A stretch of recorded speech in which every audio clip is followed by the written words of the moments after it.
Je reçois James Noël, qui est le lauréat pour ce livre Pan. C'est un recueil de poésie au Diable Vauvert. Vous êtes le lauréat du prix Sirène. Le prix Sirène est un grand prix de poésie créé par votre voisin, David Fraiche. Bonsoir. Bonsoir Frédéric Bagodet.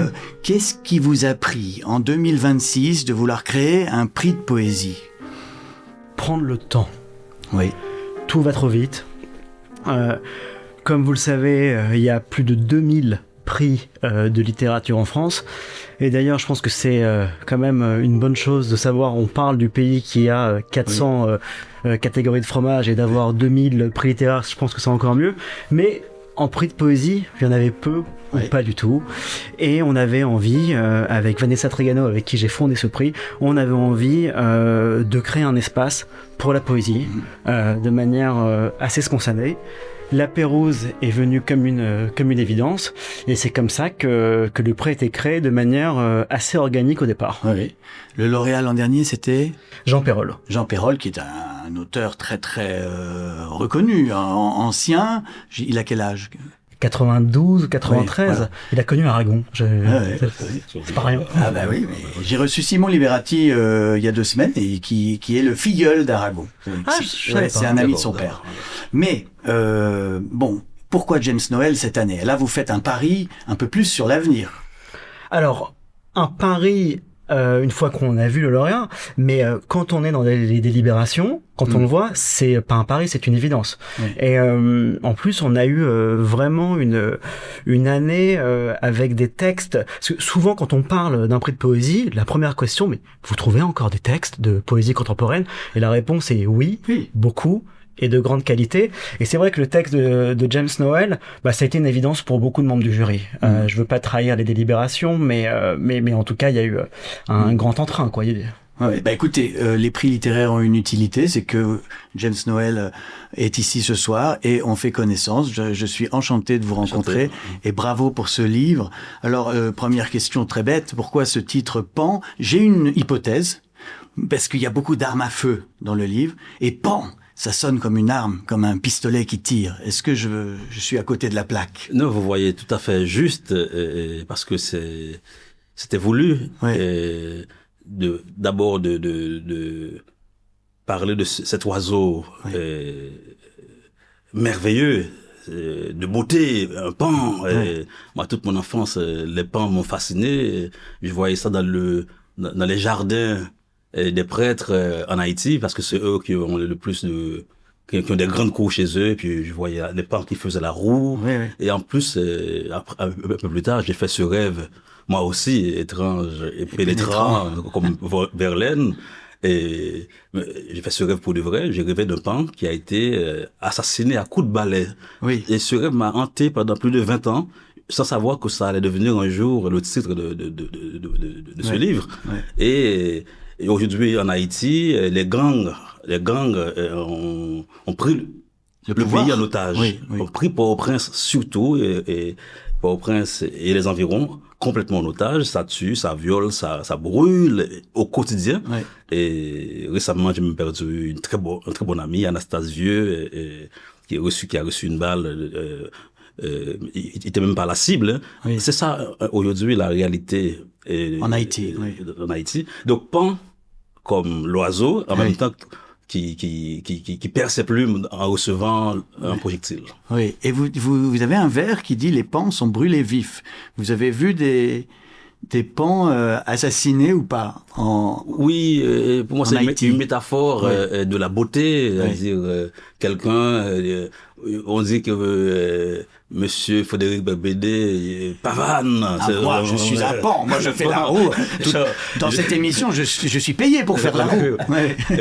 Eh bien, justement, je ne revenais pas. Et je crois que c'était en plein confinement. J'étais à Veules-les-Roses, en Normandie, où j'habitais. Et les nouvelles qui arrivaient d'Haïti, c'est genre... tel sénateur a été brûlé vif dans sa voiture. Et c'est comme ça que j'ai écrit ce poème, où ce pays où les pans sont brûlés vifs et les enfants mangent la craie Et j'ai oublié le poème. Très beau, très beau. Non, mais je vais vous demander d'en lire quelques-uns. Il y a au dos du livre une citation de René de Pestre, qui vient de recevoir le prix Goncourt de la poésie 2026 et qui a 99 ans, ou 100 102 en août prochain. Ah, c'est-à-dire, donc vous voyez, je suis en retard. 102 ans, René de Pestre. Il dit de vous, au petit matin, James Noël est sorti du bois pour faire entendre son piano à queue de paon. Sa parole de grand poète est le jazz dont a besoin le réveil des Haïtiens. Ça claque, hein. Félicitations que cet immense poète de cette île vous rende cet hommage, c'est merveilleux. Vous le connaissez, j'imagine. Oui, je le connais très bien. D'abord, c'est pas parmi les poètes qui m'ont donné cette grande décharge, ce grand électrochoc de l'imaginaire de la poésie quand j'étais adolescent. Et lui, il a quitté Haïti quand il avait 20 ans. Et c'est un poète de tout le monde, pour prendre cette expression de Glissant. Aujourd'hui, il est installé à Lézignan-Corbière. Il est dans les Corbières. Et à 32 ans, il écrit encore, la preuve. Voilà, il a fait ce poème. Et quand je l'ai connu, il avait 80 ans. C'était un vieux monsieur. Et plus de 20 ans plus tard, ben voilà. Et c'est extraordinaire.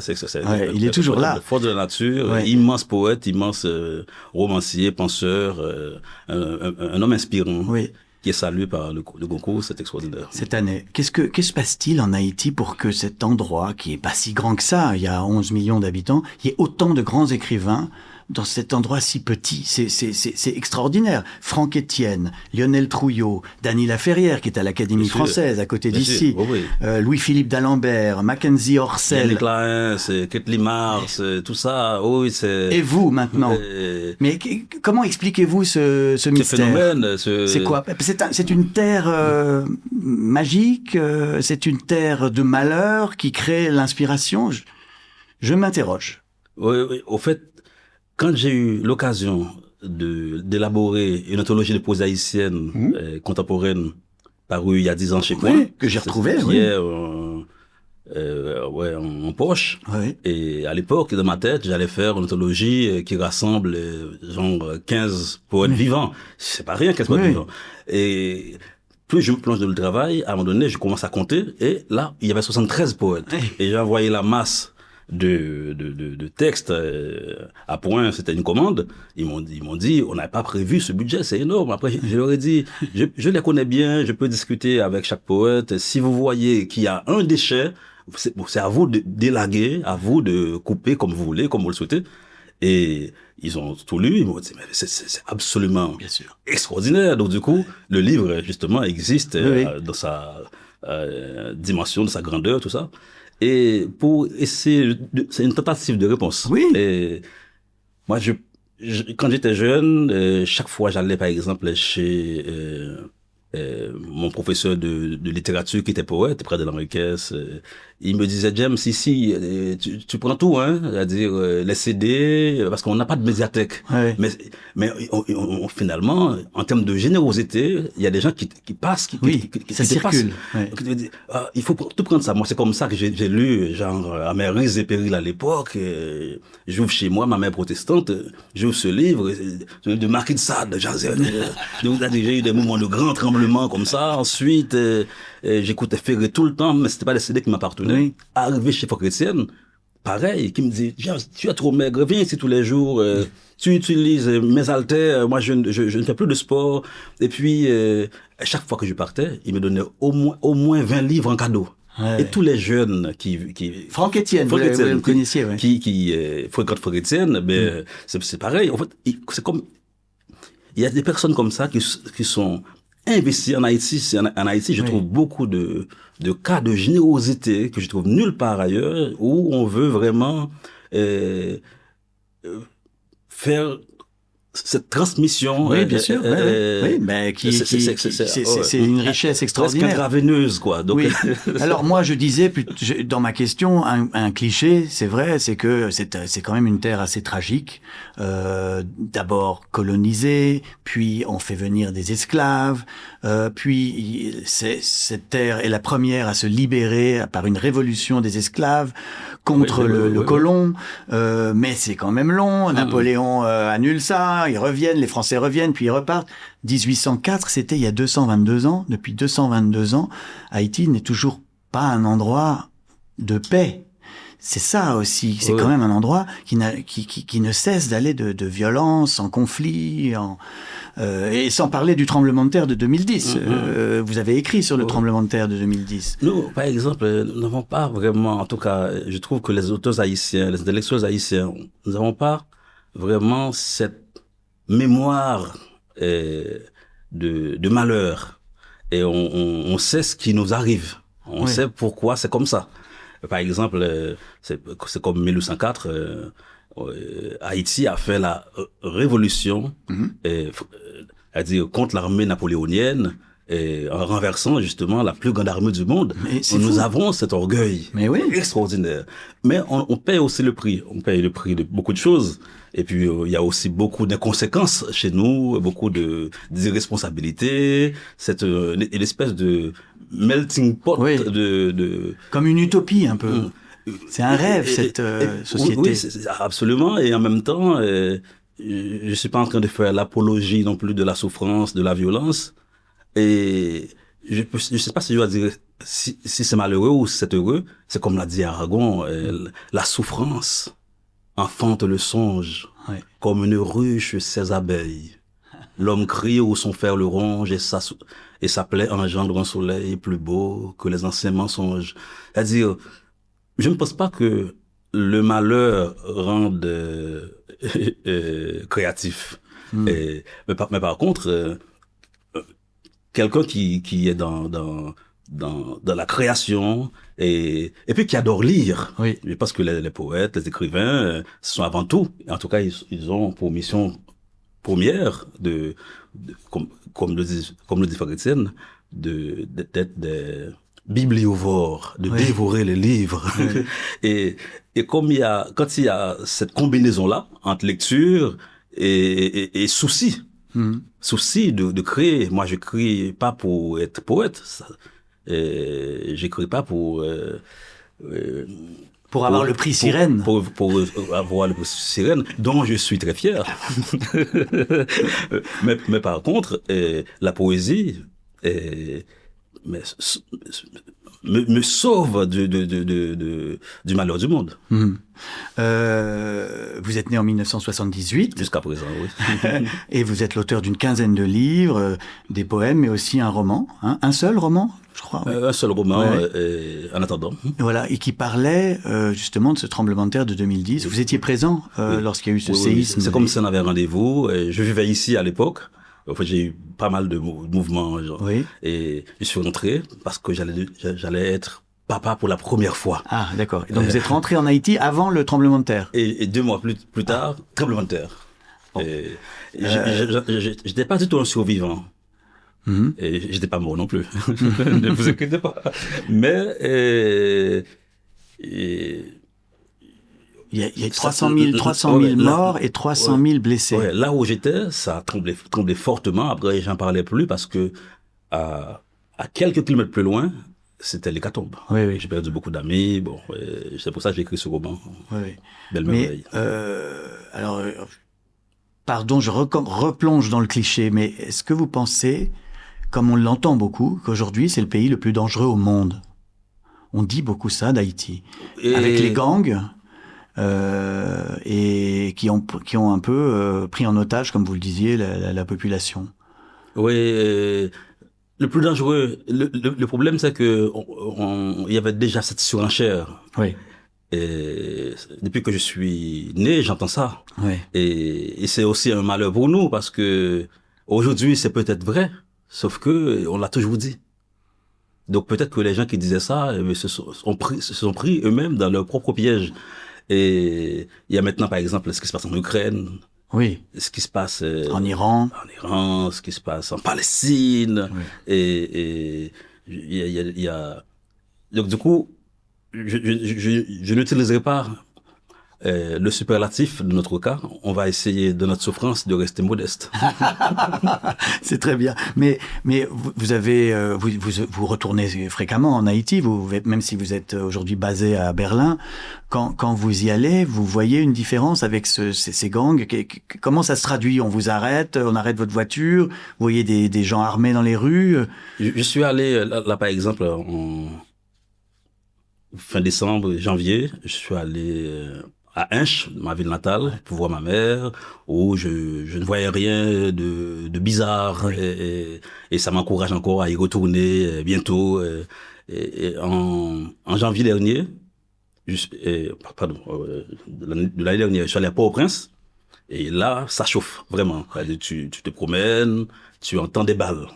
Et les gens, ils continuent leur vie, comme si de rien n'était. Et il y a des concerts, la vie continue. Moi, j'ai mon neveu en Haïti, j'ai plein d'amis. Il y a une vie.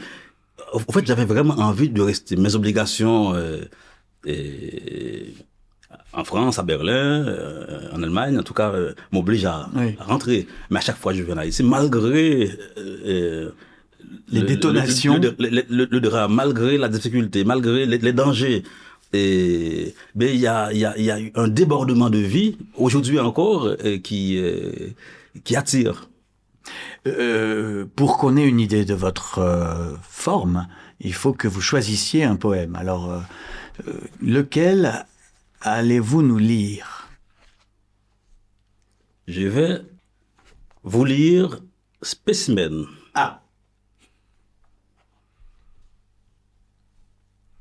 Quand on a rendez-vous avec un arbre, il faut aller vers, comme un premier amour, le plus beau flamboyant qui fasse tourner la tête au sommet d'un coup de sang.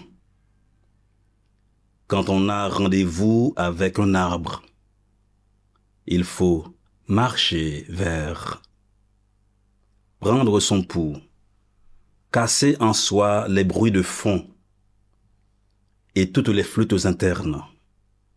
Tu vas toucher du bois.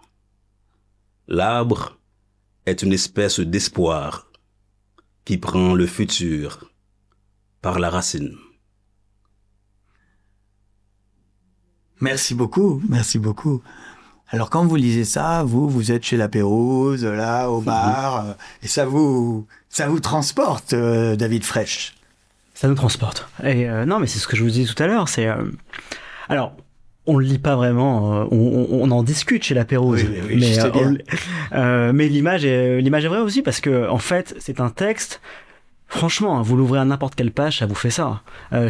J'ai encore des mémoires. Moi, il y a une chose que j'aime dans la poésie, c'est cette idée de deux mots qui auraient jamais dû se rencontrer et qui ensemble créent un choc, une étincelle. Il y en a à chaque page. À un moment donné, on en avait parlé. Impasse beauté. On parle de ville tatouée de balles. Donc, ça nous transporte. Et j'avais pas vraiment. En fait, j'avais aucun doute quand j'ai lu. Je savais qu'on avait notre lauréat. Moi, je trouvais que ce qu'il y avait de fort et d'original dans ce recueil, c'est de faire de la poésie avec les armes, avec la violence, avec la guerre, avec des brutes. Vous arrivez à rendre poétique le chaos. Et ça, bon, peut-être qu'il y en a qui ont essayé avant vous, bien sûr. Mais peut-être, moi, je vais choisir un poème. Hein, c'est mon tour. C'est celui qui s'appelle En abondance. Mon pays me quitte, ma haute terre aux yeux d'abîme et d'océan. C'est terrible à dire, la terre mienne qui me quitte. Un abandon sans nom, m'habitant dans l'abdomen, comme qui dirait un abandon en abondance. Le premier qui me parle de malédiction, c'est moi. Sur fond gluant de misère noire, je le jette à la mer. Vous allez me jeter à la mer. Mon pays me quitte. Voilà, c'est l'abandon en abondance, débordement de l'abondance en abandon.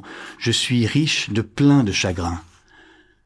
coté à mort pour la bourse et pour Wall Street, le premier qui me parle de nostalgie, de damnation en peau de couleur, c'est pas de chance, je le jette à la mer.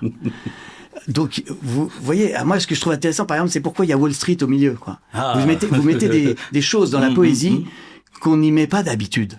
En dehors du fait que vous voulez me jeter à la mer, parce que je vous ramène toujours à cette malédiction haïtienne, mais c'est difficile de faire autrement. C'est pas à l'auteur de 99 francs que je vais apprendre quand on écrit, on se fait des chèques. Oui. C'est-à-dire mettre des mots qui s'ennuient, par exemple. Wall Street s'ennuie. Oui. Mettre des mots comme ça et dans mon chaos. D'ailleurs, le chaos, pareil, c'est très intéressant pour la création. C'est Nietzsche qui dit il faut avoir beaucoup de chaos en soi pour pouvoir accoucher d'une étoile qui danse. Oui, bien sûr. Même si je préfère la danse au chaos. Alors, vous êtes devenu célèbre en Haïti avec un hommage aux pieds des femmes. C'est vrai ça? Oui, ce poème a marché, un poème qui a marché. Oui, vous aviez un poète, un musicien, Willy Saint-Louis-Jean, a mis en musique un de vos poèmes et c'est devenu une chanson célèbre en Haïti. Donc vous êtes un peu fétichiste avec les pieds des femmes? Et ça dépend à quelle heure. Mais ce poème-là, il était en créole. En créole. Vous écrivez dans les deux langues. Et quelle est la différence? Comment vous choisissez qu'un poème va être en français ou en créole? Au fait, comme la littérature, la poésie, c'est une histoire de filiation, de fréquentation. Quand j'ai démarré, j'ai fréquenté des poètes, j'ai eu la chance très tôt de devenir ami avec des personnes comme des personnalités comme Georges Castra, immense poète haïtien d'expression créole et française, doué dans tout. Donc du coup, à l'époque, j'avais l'influence que j'avais à l'école, j'écrivais en français, j'imitais Ronsard, Dubélé, je fais des sonnets, des choses comme ça, c'était rimé. Et ensuite, grâce encore aux fréquentations, les livres qu'on me passait, le roman inachevé de Louis Aragon. Oui. Donc du coup, voilà, la poésie libre est entrée dans ma vie, voilà, m'a déniaisé, etc. Oui, oui. Ensuite,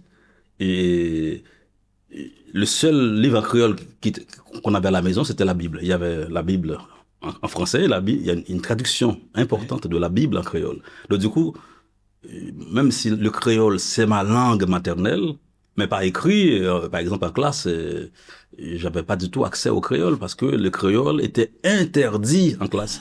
C'est souvent le lot des pays qui ont été colonisés par la France. Et il y a toujours des échos, plus que des conséquences même de cette histoire qui revient.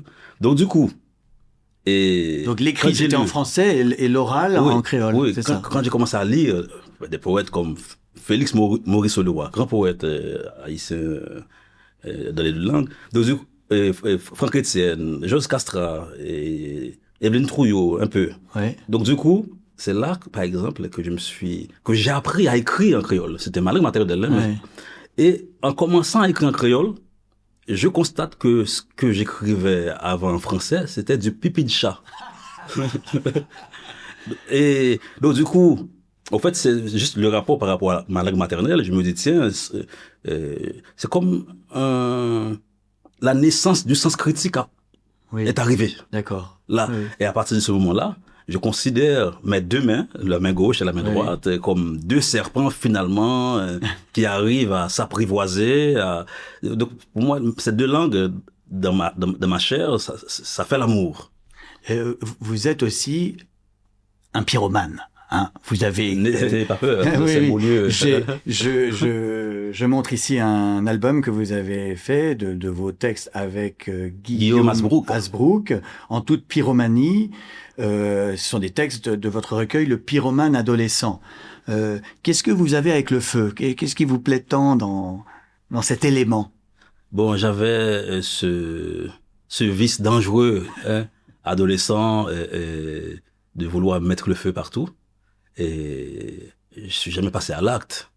C'est ce qu'on dit à la télé. Et comme je suis devenu un quadragénaire exagéré, je me dis tiens, c'est l'occasion de m'avouer enfin. Oui. Et puis surtout À l'époque, j'étais à Rome en résidence à la Villa Médicis et c'était 2 ans après le séisme. Oui. Et je regarde mes livres d'avant, par exemple, j'avais ce livre, Le sang visible du vitrier. Ça Oui. parlait déjà des crimes en Haïti. Ça parlait des assassinats, des poètes, des amis que j'ai perdus, comme Jacques Roche. Et je voulais écrire sur le feu, sur la joie, sur la fête, et en même temps, cette réminiscence par rapport à mon adolescence, quand je voulais mettre le feu partout. Donc, du coup, ça a donné... Ouais, le pyromane adolescent.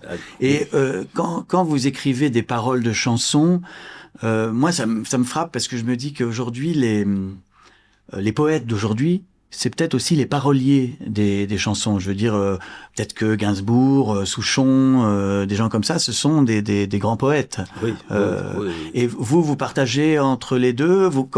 Est-ce que vous écrivez des poèmes exprès pour la musique, ou bien c'est d'abord le texte et ensuite la musique?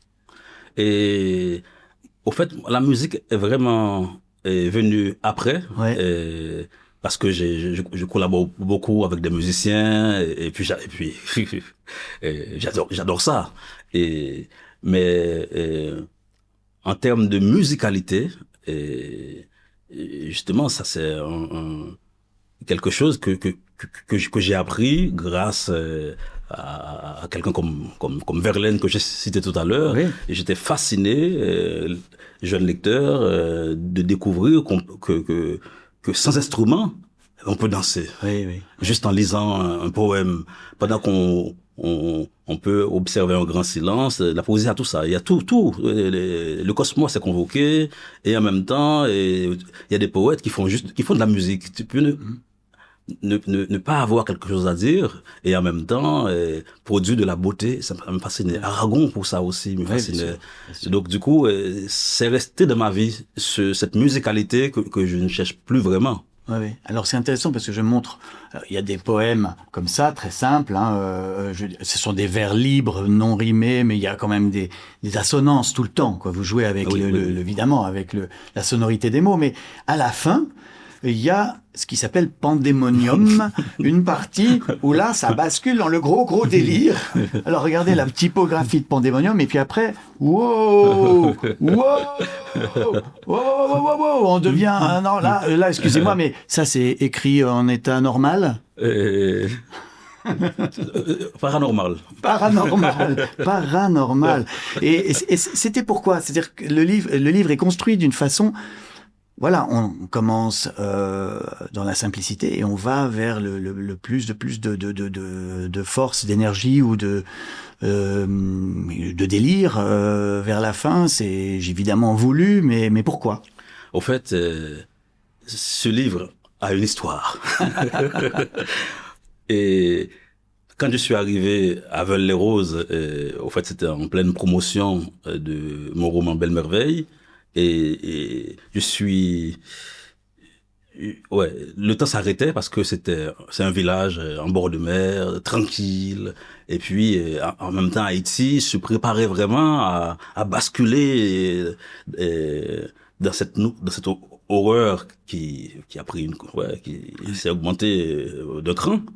Et du coup, je voulais écrire des poèmes sans rendez-vous avec un éditeur. Genre, c'est pas un livre, parce que avant, j'ai eu cette malchance, je pense que c'est cette grande chance, en poésie, à mes débuts, d'être attendu. C'est-à-dire, j'avais des amis éditeurs, et que je considérais comme mes éditeurs platoniques. On ne faisait rien ensemble, mais qui me considéraient comme leur auteur, comme leur poète. Donc, à chaque fois, on me disait, quand est-ce que tu me donnerais un livre? C'est génial, ça. Mais du coup, des années plus tard, par exemple, pour Pan, je me suis dit, tiens, ce livre, je vais écrire un projet au long cours, et pour renouer avec mon innocence perdue. C'est-à-dire le moment où j'écrivais quand j'étais pas poète. Quand j'étais pas poète. Sans attente. Personne ne n'attend, Mais vraiment aucune. Et c'est devenu Pan récemment. C'est-à-dire, et une fois que j'ai envoyé le manuscrit à Marion. Marion Mazoric du Diable Vauvert, qui est votre éditrice. Et qui était tout de suite fascinée, et on le fait tout de suite, tout ça. Donc, du coup, on m'envoie le PDF pour les corrections. Et là, je me relis et j'avais une frustration. Je me dis, tiens, c'est comme si il y avait quelque chose. En fait, on est insatiable, inarrêtable, comme s'il manquait quelque chose. Et à un moment donné, je me dis, tiens, l'oiseau n'a pas encore fait la roue. On est chez la Pérouse. Oui. Donc, du coup, pandémonium. Et voilà. Là, je trouve ça, il faut... L'idée pandémonium, grand déversoir en même temps. Il manquait un peu de slam. Oui, hein, c'est ça. Oui. Du rap. Du rap. En fait, plus que le rap, le dérapage. Ah, très bon. Et voilà, c'est ça a dérapé. Est-ce que si je cherche des thèmes dans votre livre, vous savez, je suis un peu cartésien et j'ai besoin de me raccrocher à des thèmes, alors... Ça commence par ce que vous dites, le pays décapité. C'est l'île de l'Apocalypse, un peu au début. Au début de votre livre, on a l'impression que c'est presque comme si c'était une violence que vous avez dû fuir. Je ne sais pas si c'est vrai d'ailleurs. Par exemple, vous dites, à propos d'Haïti, est-ce un trou sans fond ou un pays? C'est dur quand même. Est-ce que ça, c'est pas le premier thème du livre, c'est-à-dire échapper à l'île du chaos, l'île du... En fait, je m'y échappe pas. Je m'y échappe pas. Je suis dans la mesure où, voilà, oui. C'est un mot qui dit, je fixe des vertiges. Oui. Je fixe tout ça dans ce recueil. Et puis, je ne perds pas de vue que le pan se déploie dans toutes ses nuances. C'est-à-dire, il y a le chaos, il y a l'horreur et la beauté qui est encore là, malgré tout. Oui. Ce petit miracle a préservé. Oui. Et donc voilà, et puis, il y a cet aspect, Port-au-Prince, qui est au centre, comme un personnage, mais en même temps, qui convoque, malgré tout ça, les autres villes du monde. Il y a des poèmes sur Venise. Et des poèmes sur Paris, sur... Et donc, du coup, il y a la danse des villes. Et comme un nouveau syndicat pour dire il y a des villes qui doivent pas périr. Et vous dites, la 4e partie du livre s'intitule Villes et autres bêtes. C'est-à-dire que les villes sont des animaux. Non, pour vous, j'ai l'impression. Au fait, il y a cette écologie dans ce recueil, d'où par exemple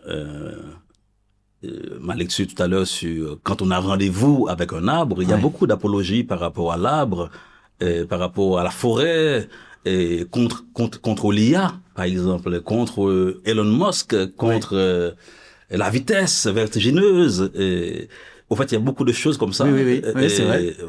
C'est assez marrant. Elon Musk est un pan prêt à chier sur la Lune, faire la roue dans le cosmos. Je vous cite, hein. Ah bon? J'ai écrit ça? Oui, vous avez écrit ça, prêt à chier sur la Lune. C'est gênant quand même. Non, c'est pas gênant, c'est magnifique. Vous avez ce goût quand même du sarcasme et de l'ironie, non? Oui, ça c'est très haïtien. Ah, oui. C'est l'humour noir. Oui. Non, mais par exemple, vous en prenez, vous le dites, hein, au monde digital, il y a les iPads, il y a les iPhones, il y a tout ça dans votre livre. C'est ça qui est... Parce que nous sommes tous là-dedans. Moi, je ne m'en cache pas, j'écris beaucoup aussi sur mon téléphone. Oui. Je m'envoie des poèmes. C'est pas mal. Aux familles, on s'envoie des poèmes. Mais comment, d'ailleurs, oui, c'est vrai, comment on décide que tout d'un coup, tiens, est-ce qu'on attend l'inspiration d'une muse ou bien est-ce qu'il faut être discipliné quand on est poète, comme quand on est romancier, tous les jours, à sa table de travail? Moi, quand j'étais jeune, j'étais très discipliné.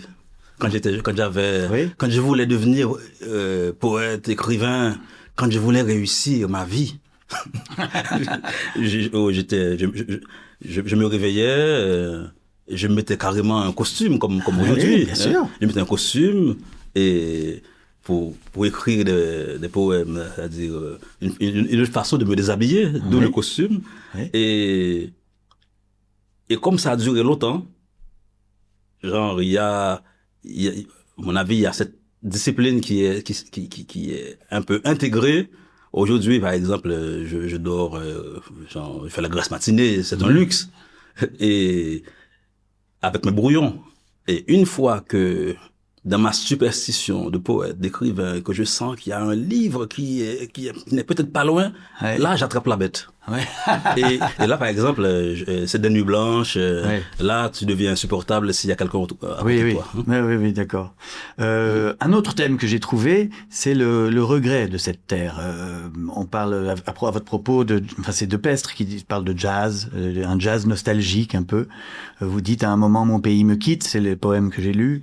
Je déménage pour habiter mon nom. Et aussi, vous dites, c'est encore de vous, hein? D'accord. Est-ce que vous, à chaque fois, Je vous crois, hein? vous me regardez, genre, c'est moi qui ai écrit ça. Mais attends, c'est pas toujours une bonne idée de bâiller face à une bouteille de Coca-Cola dans la nuit. J'adore ça, mais qu'est-ce que ça veut dire? Et là encore, de mettre une bouteille de Coca-Cola dans un livre de poésie, c'est, à part Charles Bukowski, personne l'avait fait, je pense. J'aime beaucoup Bukowski. Ouais, vous aimez beaucoup? Ah oui, ça m'étonne pas. Oui. Ça m'étonne pas. D'ailleurs, il y a beaucoup de sexe aussi dans votre livre, hein? Ah bon? Enfin, un petit peu. Mes enfants vont écouter l'édition. Et au fait, en même temps, moi par exemple, il y a des poètes du quotidien. Moi, j'aime beaucoup l'auteur de Paroles, Prévert. Oui, Jacques Prévert. Justement, la première fois que j'ai vu Cure-dent dans un poème, il fallait le faire. Donc du coup, quand on est poète, surtout quand on est en panne d'inspiration, et au fait, on peut se donner pour mission de sauver la vie à plein de mots comme ça qui sont dans les poubelles du quotidien. Donc il faut les sortir pour pour donner un nouveau souffle. Et c'est vrai. Coca-Cola, par exemple, moi j'ai toujours aimé, je suis pas le seul, j'espère, j'ai toujours aimé, elle dit malgré notre dimension il y a une autre mot, américaine en Haïti, par rapport à tout ce qu'on subit, même si on aime l'Amérique, on aime les États-Unis aussi, c'est à 1h30 de Miami et tout ça, mais j'ai toujours aimé la forme du Coca-Cola. Oui, la bouteille ou le logo? La bouteille. Mais enfin, c'est pas toujours une bonne idée de bâiller face à une bouteille de Coca-Cola dans la nuit. Je vous le dis parce que c'est de vous. Alors, on a parlé un peu de vos influences dans la littérature américaine. Bon, Charles Bukowski, c'est assez évident. Est-ce que aussi, par exemple, est-ce que vous aviez vu cette jeune poétesse qui avait lu un texte à la cérémonie d'investiture de Joe Biden, Amanda Gorman, vous voyez, Amanda Gorman. Oui, c'était assez. Elle avait une manière presque de rapper sa poésie qui m'a fait penser à vous quand elle disait In this chaos we will discover clarity. Dans ce texte, il s'appelle The Hill We Climb. Mais j'ai pensé à vous. Vous faites des jeux de mots comme elle un peu. Non, oui, moi je joue dangereusement avec les mots. C'est-à-dire, je joue, mais en même temps c'est pas un jeu. Et il y a un poème que j'ai écrit comme ça qui s'appelle Jeu de mort. Et on voit les jeux de mots, mais en même temps c'est pour dire quelque chose. Et puis c'est comme en même temps une façon d'alléger quelque chose qui aurait pu être très lourd, une façon de faire passer la pilule malgré l'impensable, l'impossible. Oui, mais c'est ça, j'ai ressenti beaucoup, par exemple, évidemment, comme là je vais chercher, je vais pas trouver, mais j'ai l'impression que dans presque tous vos poèmes, il y a une arme à feu. Non, c'est faux. Non, c'est faux. Enfin, attendez, je vois souvent il y a des pistolets. Mais ce recueil, bien sûr, c'est la thématique du livre en même temps, par rapport au prince, bien sûr. Mais au moins, au début, vraiment, il y a cette tension par rapport à une décharge de revolver sur la tempe. Voilà, oui. Mais à la fin, le livre prend son envol. On sort quand même de ça. Et c'est vrai que, mais en même temps, là, je lis un extrait. Mains sacrées, mains qu'ils ont coupées à la machette pour faire des sacs tressés de mains. Ah oui, l'histoire. Oui. Il faut pas se voiler la face devant l'histoire. Je pense que c'est même important. Et dans ce livre, je l'assume. Avant, je pense que j'avais peut-être pas assez de courage de dire certaines choses qui se sont produites, par exemple, par rapport à l'esclavage, par rapport sûr. Les mains coupées, et les pieds. Et puis c'est dans le cas d'Haïti, plus de 3 siècles de d'esclavage. Et à ce moment, justement, âme sensible s'abstenir par rapport à la mémoire, par rapport à ce qui a lieu. Et l'esclavage en Haïti, Haïti colonisé par la France pendant plus de 3 siècles, on n'investit pas assez ce terrain-là. Ouais. Et des deux côtés, hein, c'est comme il y a un tabou. Oui, toujours. Et ça crée beaucoup de tensions. Mais en même temps, en Haïti, par exemple, comme il y a beaucoup ce côté d'autodérision, et contrairement à ce qu'on peut croire, il n'y a pas de haine. Et on veut exister, on veut être écouté. Tout simplement parler de ce qui a existé, oui. Et dans ce recueil, justement, moi, je me suis permis de parler à la fois de fête, de beauté et de sang, c'est pour ça que ça a plu à David Fresh, évidemment. Voilà, elle dit toutes les nuances du pain. La fête, la beauté. Toutes les nuances du pain. Oui, et d'ailleurs, vous dites... et d'amour, de sexe aussi. Hein. Vous parlez... oui. Mais sinon, vous ne seriez pas invité. Non, mais ce mélange de joie et de mort, c'est ça que vous appelez les poèmes à double tranchant. Vous avez eu... C'est votre expression, les poèmes. Mon premier recueil. Votre premier poème à double tranchant. Mon écrit, c'est poème à double tranchant, en effet. C'est-à-dire qu'il y a... La main qui... Le plus et le moins, quoi, toujours. Qui gifle peut-être et qui caresse. C'est pas mal. Oui. Oui, je trouve que c'est... Il faut. Est-ce que vous diriez que vous êtes un poète engagé? Non. J'étais un poète engagé, mais je suis devenu un poète enragé. Oui, depuis le séisme. Depuis 2010... Et avant, quand j'étais engagé vis-à-vis d'un président que j'aimais pas, d'une situation que j'aimais pas. Je manifestais dans les rues, mais quand il y a eu le séisme, problème, on ne pouvait pas manifester contre le séisme. On ne pouvait pas manifester contre des maisons qui tombent. Donc du coup, mon engagement a pris l'eau, a fait naufrage. Et je suis devenu enragé. Ouais. Mais c'est très beau. Alors, j'ai un jeu dans cette émission, c'est devine tes citations. Donc, je vais vous lire des phrases de vous. D'accord. Et vous devez vous souvenir dans quel livre vous avez écrit ceci. D'accord. Qu'est-ce qu'un poète a à dire à un milliardaire misérable, prêt à décharger son revolver sur l'arc-en-ciel qui souffrirait selon son prisme d'un problème de couleur? Ça, c'est ma lettre à Donald Duck. Lettre à Donald Trump, 2018, oui. Oui. Parce que à l'époque, Trump avait qualifié Haïti et d'autres pays de pays de merde. Pays trou de merde. Et vous lui avez répondu. Oui, je vais accuser quelqu'un. Et je vais le faire en direct. Attention, c'est une confidence. J'étais en Inde, en résidence, et puis il y a un ami écrivain, poète, qui me disait, James, il s'appelle Nicolas Idier. Ah, ben je connais Nicolas Idier. Qui me dit, James, n'oublie pas, tu as un rendu pour la résidence à faire. Et puis, il faut réagir. Il faut réagir. Et ben, par rapport à Trump. Donc, du coup, j'ai écrit ma lettre. La lettre à Trump. Adressée à Trump. Et puis, c'était aussi le rendu de ma résidence. Ouais. Et je trouve que milliardaire misérable, ça lui va pas mal. Hein? Oui, on peut être très misérable en étant milliardaire. Oui, bien sûr. Autre phrase de vous.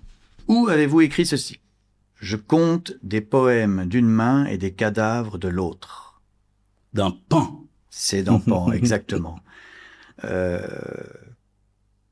y a une autre... Ah oui, à propos de la technologie, on parlait des iPads, des iPhones. Il y a aussi ce vers que je trouve très juste. J'ai gardé tous les textos de mes amis morts. Ça, c'est quelque chose... Voilà une observation très vraie. Parce que on a tous nos téléphones, et quand les gens meurent, ils restent là. Leur numéro, leur nom, leur texto. Des fois des voix, le voix, tout ça. Oui. Des enregistrements où on les appelle, on tombe sur leur répondeur. Oui. Ouais. Ah, oui. Ça, vous avez fait entrer ça dans la poésie. Bravo. Encore. Elle avait des yeux qui brillaient non pas de 1000 soleils, mais d'1, 2, 3 gouttes de pluie.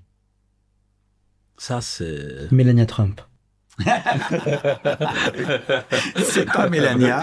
C'est dans Belle Merveille. Exact, Le bonne mémoire. roman Belle Merveille. Oui, Votre oui, premier oui. roman en 2017, Belle Merveille. Et qui va être repris cette année Oui. en poche chez Zabo Vert. Ah, ouais, d'accord. Marion Il fait la Mazori, pub, toujours. hein, Mais on est là oui, pour oui. ça.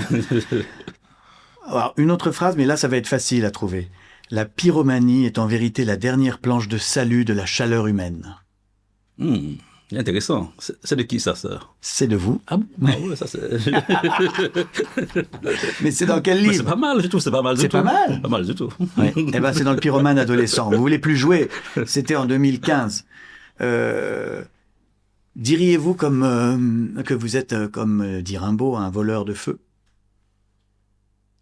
Oui, mais il a déjà dit, ouais, un voleur de Rimbaud.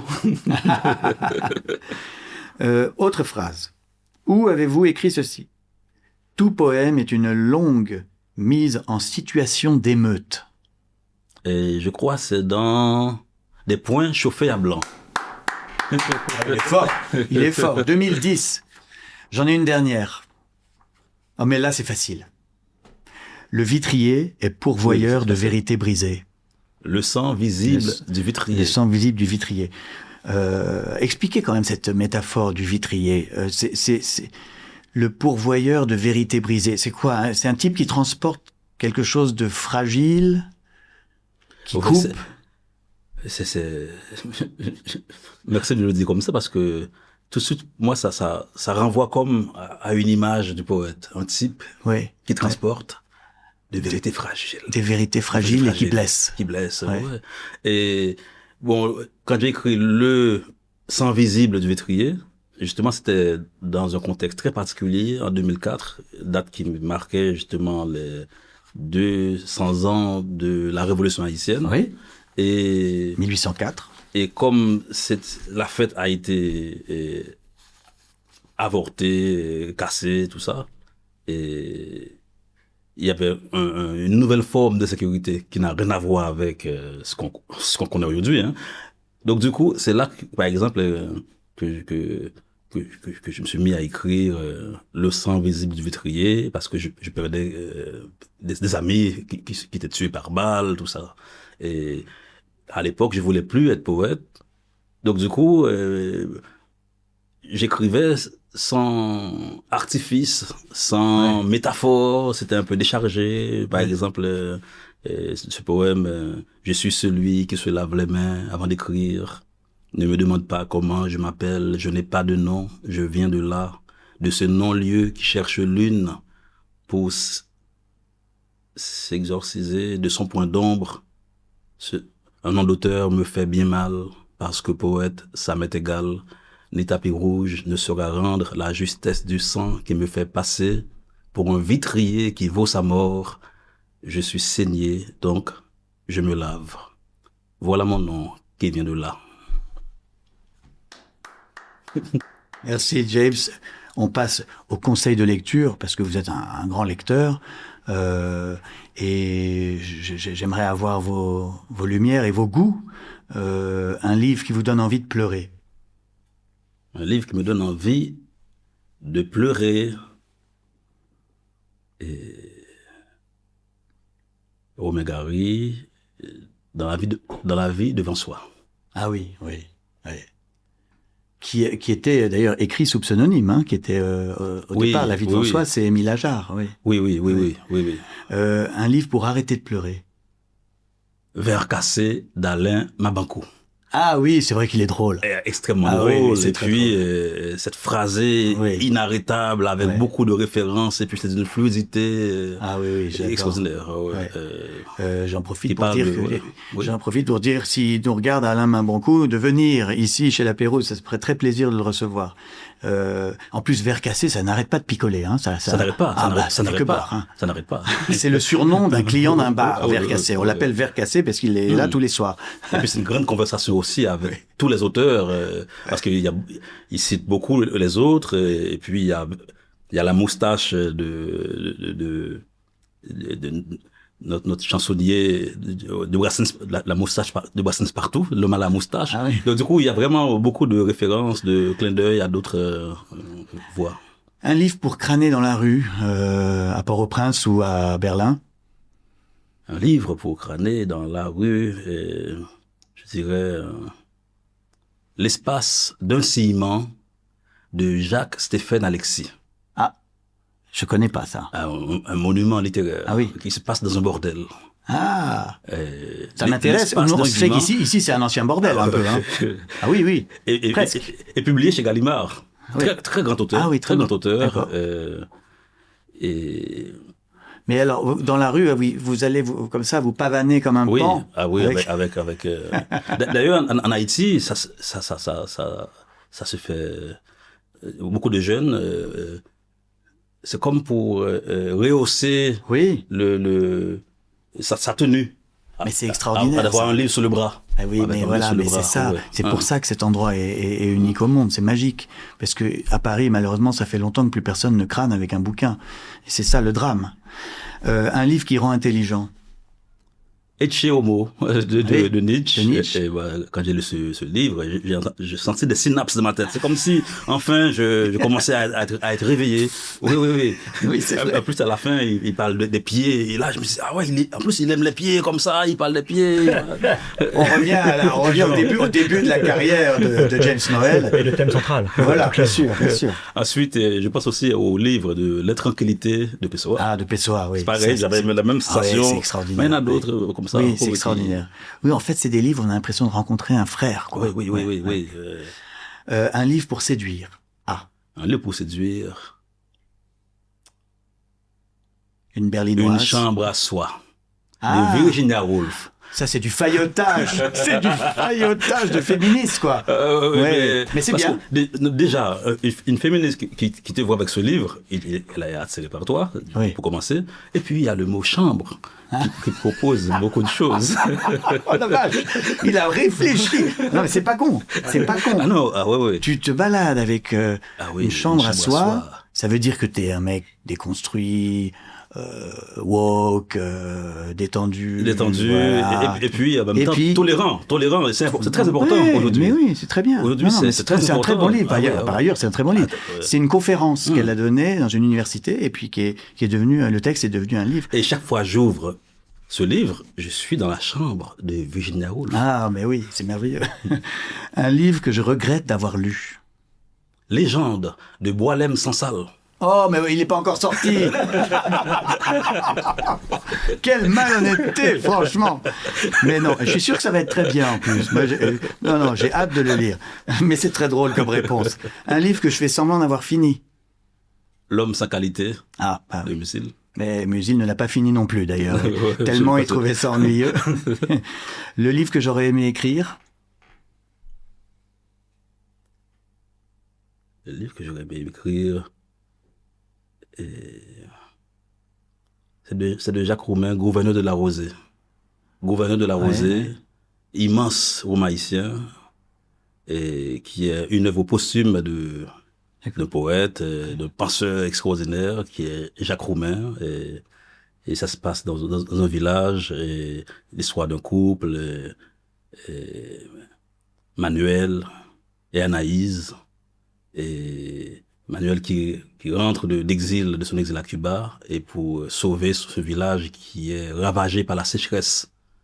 Et je vous raconte pas tout comme ça pour tout acheter de Jacques Roumain. Oui. Quel est le pire livre que vous ayez jamais lu de votre vie, James Noël? Eh bien, c'est le livre que je suis en train d'écrire. Puisqu'il n'est pas fini. Il n'est pas fini. Il faut corriger. Mais c'est difficile. Hein. Il y a encore du boulot. Et enfin, si les livres étaient interdits et brûlés par des pompiers dans le futur ou dans quelques semaines, quel livre seriez-vous prêt à apprendre par cœur pour le transmettre justement à des disciples? J'étais un peu dans l'embarras du choix par rapport à René Depestre, auteur d'une œuvre poétique monumentale. Oui.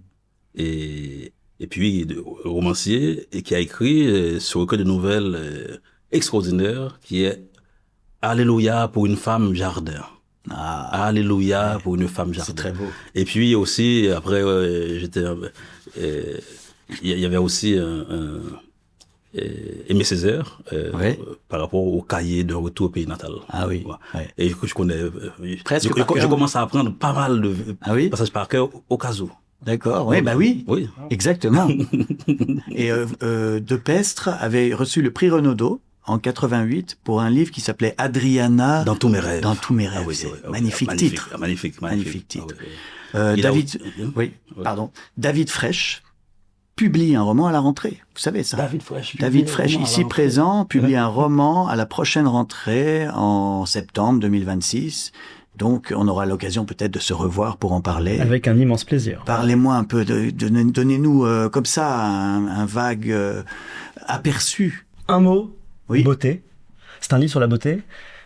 Forme de résistance à une modernité qui va extrêmement vite. Le pitch en deux mots, Martin Jonas, qui vient d'un univers extrêmement esthétisant, fils d'antiquaire, se retrouve ruiné à la mort de ses parents. Il trace son chemin pendant 20 ans dans l'immobilier, un immobilier lourd, de bourrin. Il est totalement détaché vis-à-vis de tout, consacré à sa réussite et à son efficacité. Et un beau jour, il est pris dans une manifestation d'agriculteurs et il se trouve en pleine empathie pour ces gens, alors que normalement il n'a aucune empathie. Et en peu de temps, il se souvient qu'il passait ses étés enfant avec un berger et il part à sa recherche. Le titre? Les souvenirs inachevés. Les souvenirs inachevés, et ça sortira aux éditions du Rocher. Merci à tous les deux d'être venus ici pour parler de poésie dans cet endroit où ils sont tous venus là. Hein. Je pense que Baudelaire était là, Verlaine était là, ils sont là Hugo, avec nous. ouais. Ils sont avec nous, Victor Hugo, et bien sûr. Georges Sand. Mais oui. Merci vraiment infiniment. Merci, Et alors, merci. je vous ordonne de lire Pan aux éditions du Diable Vauvert. C'est un voyage, c'est magique. Je pense même qu'il a fait appel à du vaudou un petit peu pour nous ensorceler. Ça, c'est sûr. C'est sûr, oui. C'est juste ce que je pensais. N'oubliez pas que si vous ne lisez pas, vous mourrez idiot comme une très grande majorité de terriens. Bonsoir.